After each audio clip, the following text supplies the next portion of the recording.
जैसे कहा जाता है कि अच्छा लेखक बनने के लिए उसको पढ़ना बहुत जरूरी है. A good writer should have read a lot to be able to become a writer. Similarly, an actor should see a lot of films and a lot of content to be able to understand and learn from other actors.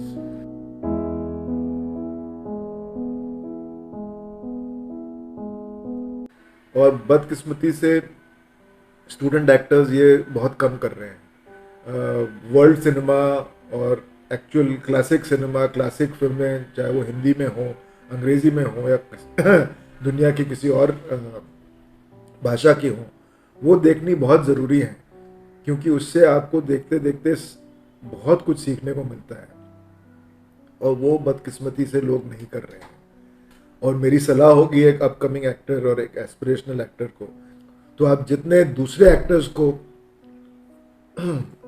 जितना आप दूसरे actors का काम देखेंगे, मुझे लगता है कि आपकी कला में खुद एक चार चांद निकल के आएगा, क्योंकि उनसे आपको जो सीख मिलेगी वो कहीं और किसी और ट्रेनिंग फैसिलिटी में आपको नहीं मिल सकती. तो एक अपकमिंग एक्टर, क्योंकि जब तक उसको ऐसा काम मिलना शुरू नहीं हो जिससे उसकी एक पहचान, तो खैर बहुत बात की बात है, मगर उसके रोज़ाना का ज़रिया, कमाने का ज़रिया, एक फाइनेंशियली उसको वो चीज़ मदद ना कर पाए, तब तक वो लिमिटेड बजट्स पे, लिमिटेड पैसों में जीता है. यहाँ बम्बई शहर जो है एक बहुत महंगा शहर है, तो रेंट के पैसे, रोज़ के खाने पीने के पैसे, कम्यूटिंग के पैसे, ये सारी चीज़ें एक लिमिटेड बजट में होती हैं. और उसके अलावा जो उनके पास जो बच जाता है, वो फिर इधर उधर से खबर आती है, या उनको कच्ची कच्ची खबरें सुनते हैं कि वहाँ चले जाओ, सो एंड सो एक वर्कशॉप कर रहे हैं, उस वर्कशॉप करने के बाद आपको काम मिल जाएगा.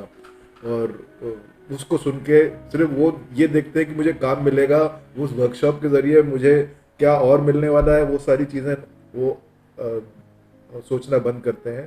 सिर्फ उनको लगता है कि एक फलाना जगह चले जाओ और आपको काम मिल जाएगा. ये बिल्कुल ही मुनासिब नहीं है. और ये अगर कोई आपको कहता है, तो मैं इतना तो आपको कह सकता हूँ कि वो आपके साथ पूरी तरीके से ईमानदारी नहीं कर रहे हैं. हर चीज़ की एक स्पेशलाइजेशन, हर चीज़ को करने का एक स्पेशलाइज जोन होता है. ये तो वही बात हो गई, आप मुझे बताइए कि मर्सिडीज बेंज 100 साल या 150 साल से गाड़ियाँ बना रहे हैं, तो आज तक उन्होंने टायर क्यों नहीं बनाए? हर गाड़ी में टायर की ज़रूरत होती है. उनकी स्पेशलिटी है इंजन्स, उनकी स्पेशलिटी है उनकी गाड़ियाँ, मगर गाड़ी टायर के बिना नहीं चल सकती है, मगर टायर बनाने की भी स्पेशलिटी किसी और की होती है. उसी तरीके से एक्टर्स को ट्रेन होने की एक स्पेशलाइज जोन है. एक ट्रेंड एक्टर को आइडेंटिफाई करना, ये एक और स्पेशलाइज जोन है. और उस ट्रेंड एक्टर को आइडेंटिफाई करने के बाद कास्ट करना, वो अपने आप में एक स्पेशलाइज जोन है. और ये जो तीन अलग अलग स्पेशलाइज जोन है, ये इनको किसी तरीके से, एक तरीके से मर्ज करने की मर्ज करने की कोशिश की जा रही है, जो मुझे लगता है कि थोड़ा सा डेंजरस है. क्यों? क्योंकि फिर आप लोगों के अंदर डिसअपॉइंटमेंट क्रिएट करने का एक बहुत बड़ा जरिया बन रहे हैं. हाँ, ये सच्चाई है कि कास्टिंग सिर्फ काबिलियत के हिसाब से नहीं होती है, उसमें और भी कई एलिमेंट्स होते हैं, कई फैसेट्स होते हैं, कि वो कैरेक्टर की लुक क्या है, उसकी एज क्या है, उसके दिखने का तरीका क्या है, उसके बात करने का तरीका क्या है. All those things obviously elements go into the eventual casting of an actor. I totally understand and agree with that.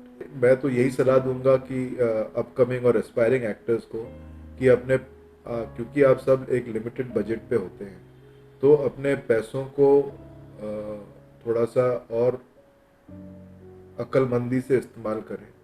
Look at the value which you are going to be getting, and do not just run after और run behind a place or through your friends or anybody else where you hear कि फलाना जगह पे आप अगर workshop करेंगे तो आपको काम मिलेगा. ये पॉसिबल ही नहीं है. अपने काम पे ध्यान दीजिए, अपने आप को खुद रोज़ाना अपने कला पे थोड़ा सा काम करिए आप, तो जैसे रोज़ाना आपको एक सर्टेन फिटनेस लेवल बरकरार रखने के लिए आपको एक्सरसाइज करनी पड़ती है, उसी तरीके से एक एक्टर को अपने अंदर के एक्टर को बरकरार रखने के लिए जो आपकी एक्टिंग एक्सरसाइजेस हैं, जो आपने जहाँ पे भी आपने कुछ सीखा होगा, कोर्स किया होगा, वहाँ के एक्सरसाइजेस को अपने अपने आप रोज़ाना रिपीट कीजिए, उनको प्रैक्टिस कीजिए, उसको एक अलग इंटरप्रिटेशन के साथ प्रैक्टिस करिए और अपने एक्टर को अंदर जागरूक रखिए। और उसका सबसे बड़ा जरिया है ऑडिशन देना। जितने ऑडिशंस आप दे सकते हैं, आजकल तो सब मोस्ट ऑफ द ऑडिशंस तो ऑनलाइन होते हैं। हम सब के फोन्स में अच्छे खासे कैमरे होते हैं। आप दिन दिन के हर दिन में दो एक दो घंटे निकाल के कुछ क्लिपिंग्स अपनी बनाइए, जिससे और उनमें से जो बेस्ट आपको लगती है, अगर आपके कोई जान पहचान के लोग हैं, आपके वेल विशर्स हैं, आपके कुलीग्स हैं, उनके साथ आप शेयर करिए, उनसे आप फीडबैक लीजिए और उसमें से फिर जो आपको अच्छी लगती हैं वो आप उसको सर्कुलेट करिए। That itself, that process itself वही आपको दिन में 3-4 घंटे के लिए एंगेज रखेगी और क्रिएटिवली और पॉजिटिवली एंगेज रखेगी, जो आपके अंदर के एक एक्टर को जागरूक रखेगी और आपके obviously the motive of wanting to become an actor, the hope and the aspiration will get fulfilled through that.